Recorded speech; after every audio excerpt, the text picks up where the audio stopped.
Hi everyone, welcome back to my channel. And as you all would have already seen it from the title of this video, that today we're gonna learn all about getting started with Daytree. So it's been a few weeks since I've started learning Kubernetes for a project, and it's quite an interesting field, honestly. Anyway, recently I saw a video by Kunal Kushwaha, which was all about how you can prevent Kubernetes misconfigurations using Daytree, and that sounded quite cool to me. I saw that video; it was very helpful. If you haven't checked that out, the link to that video is there in the description box below.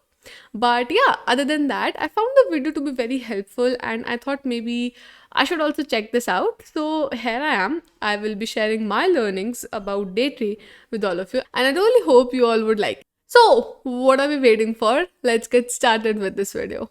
So, before we go ahead and see how we can actually implement it, let's also understand what is Daytree, right? So, as far as I've understood from my exploration, Daytree is an open source CLI tool that prevents us from making any error in our Kubernetes configurations, which is very helpful. Now, a lot of you must have the question, why is this helpful? Because what happens is if you make any error, then all this misconfiguration can actually cause your clusters to fail in the production. But when we're using Daytree, we won't have to worry about any production outages.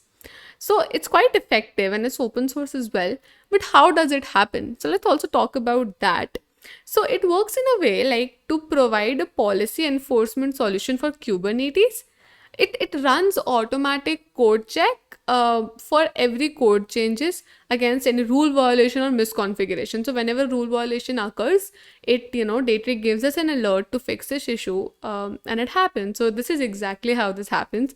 And as we can also see, prevent Kubernetes misconfigurations from reaching production. So now let's go ahead and let's see how we can actually use it. Okay, so let's get started. If you like a tool and you want to support it, give the project star on GitHub. So make sure you do that. The link to this website as well as the link to the GitHub repo will be given in the description box below.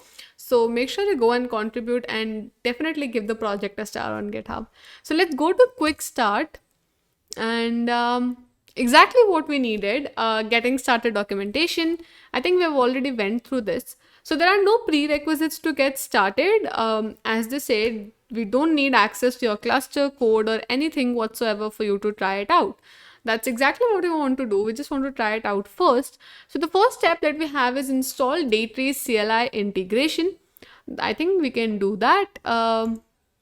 We'll select the Mac OS command, and I'm going to go to my terminal and I'm going to run this particular command here. So basically, I think this command is to install the CLI version of Daytree. Yeah, exactly. So it downloaded and installed Daytree on my system right now. So this is exactly what this command does. And cool. Here are the different commands for Homebrew, Windows, Linux, as well as Docker. Make sure you try that out. Uh, cool. I think the next step that we have is that we can directly just test Kubernetes demo manifest. So they already have this particular file, and this file will have some existing misconfiguration. And when we'll test it, so Daytree will give us all the alerts against all the rule violations that would be happening in this file. So let's run this and let's see what happens. So it's gonna test Daytree against this particular file. Awesome. So the one thing that definitely caught my eye was total rules failed. So just as we were talking about rule violations, so I think there are 4 rule violations. That's okay. And this is the exact summary. This is the summary, and this is the policy check. That is pretty cool. So yeah, I think this worked great with this particular file. If you have your own configuration file, then you can definitely check that out. And this was it. So just as we saw, Daytree worked pretty well with the particular test file that we used. You can definitely try and check this out. I think it's great for preventing any Kubernetes misconfigurations against production. And yeah, so if you like this video, make sure to give it a big fat thumbs up. Also do subscribe to my channel, and yeah, I'll be coming up with more such related technical content as well. So I'll see you soon. Bye everyone.